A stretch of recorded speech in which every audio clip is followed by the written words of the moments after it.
G'day, SSJ4 here, and today I'm going to be showing you the cheapest way to get into PC gaming.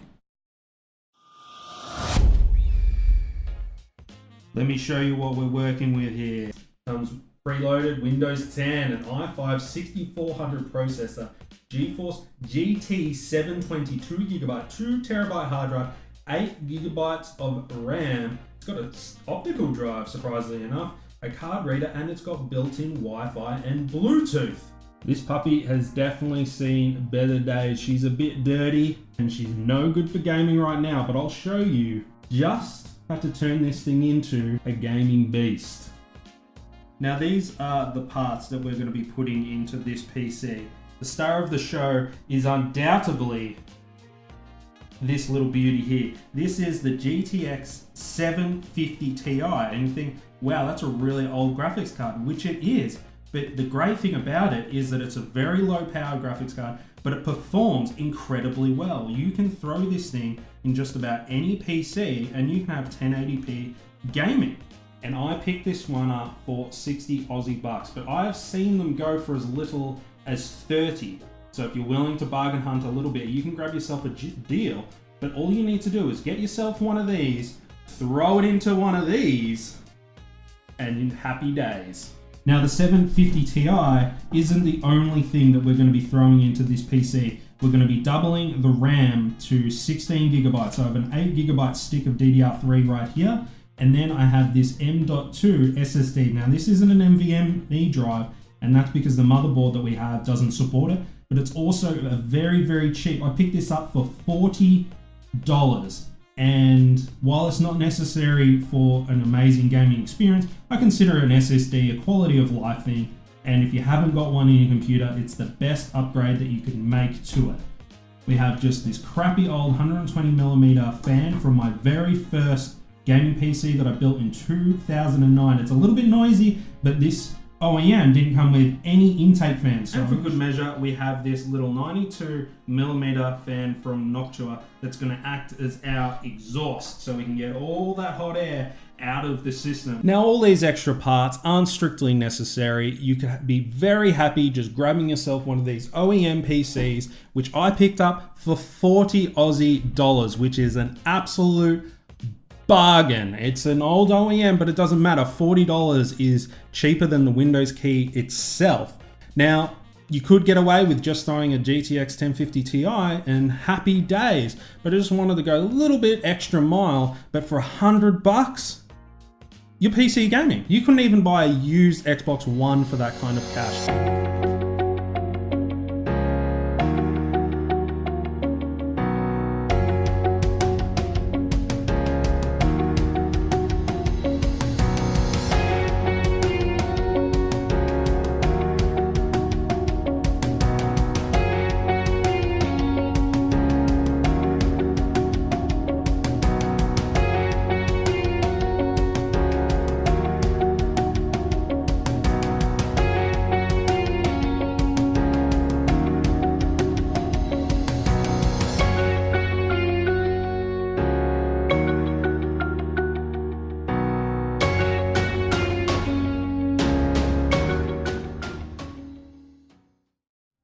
So we are now in Apex Legends. Let's turn this down a little bit. We're 1080p and we're pumping out 50 FPS at the moment. We'll have to see what it's like once we get down onto the ground. But I would call 1080p 60 FPS kind of the benchmark of where you want to hit in terms of PC gaming.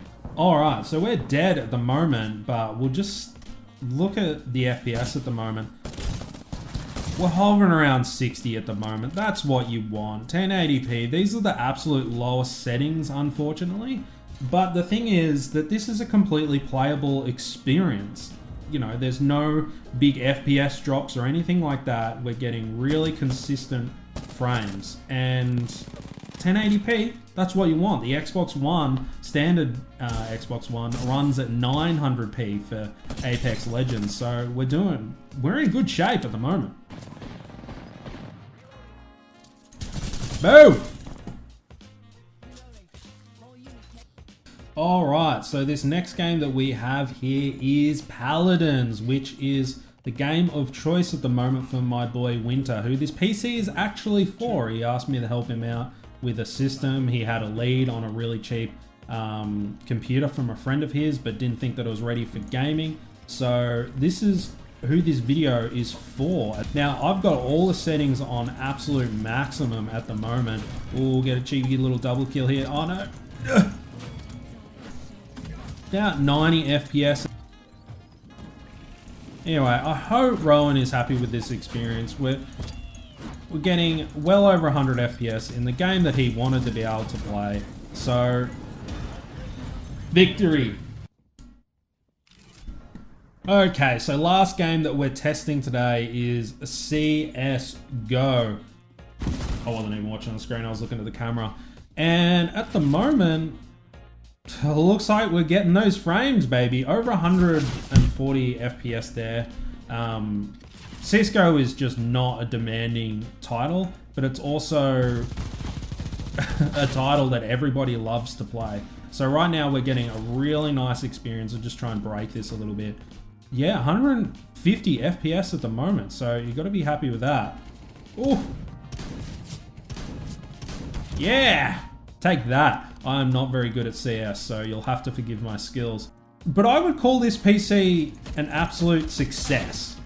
We threw a graphics card in there, we threw in some RAM, and now we're getting a very playable PC gaming experience for not a lot of money. PC really, isn't it? Woo, baby. We're only on 7 HP at the moment. That is not good. Very acceptable frame rates in CS right now. We've got to be happy with this. I hope Rowan's going to be happy with the system. Come on! And then we have it. Our $100 system. $60 graphics card, $40 PC. Threw it in, really playable experience at 1080p across a few titles. I'm not a benchmarker, so if you wanted tables and all that kind of stuff, I do apologize. All we did was throw a graphics card in there, a few extra upgrades on top of that as well, but those things don't really impact the performance in game. You know, an SSD, I consider that a quality of life thing. Windows boots up really quickly, your games install really quickly, but once you actually load it up into a title, it doesn't affect your FPS. So that's just a quality of life thing. So you could forget about that. The fans, not 100% necessary because this is such a low powered system. There is not a lot of heat. And the extra 8 GB of RAM, not necessary. If you're purely just gaming 1080p, don't really need that extra 8 GB of RAM, but it's nice to have, and it's so easy to slam a stick in there that I thought, why not? So if you take all of those things away, all we needed to do was throw the 750 Ti in there and we're gaming. And I just wanted to show you something real quick. Just how easy it is to find these things. I mean, 750 Ti into eBay, all these completed listings, $50, $41, $41, $46, $57, $43, $50. You know, we're talking under $50 here. You see these ones here? These are fake. Don't buy a 750 Ti from China that's not branded. Jump onto Gumtree. I mean, $50, $60, $50, $60, and they're the asking prices. If you wanted to negotiate them down, I'm sure you could grab them. This guy's asking for 50, swing 35 his way, tell him 40 bucks, save yourself a little bit of money. You can grab one of these cards for so cheap, and you can throw it into an OEM system that you have. Maybe your mum and dad has an old PC they don't use anymore, a friend, whatever. Throw one of these graphics cards in and you're gaming. Anyway, I hope everyone enjoyed this video, and it just goes to show how easy it is to get into PC gaming. You grab yourself an old PC, you throw a GTX 750 Ti in there, and this is a graphics card from 2014. So we're talking about a 5-year-old graphics card on the lower end of the product stack. So you don't need to spend $2,000, $3,000 on a PC. Forget the 2080 Ti's. You know, forget the Titan XPs. You don't need any of that stuff. You just need a graphics card. Throw it into an old PC and you're up and gaming. And you can carry over those parts into new builds. Or maybe you can pass it on to a friend. And it's not a lot of money that you're going to be out of pocket. And the thing is that you can take all those parts out and you can resell the PC to get some of that cashola back. So I hope everyone enjoyed the video. If any of your friends say that PC gaming's too expensive, send them to this video.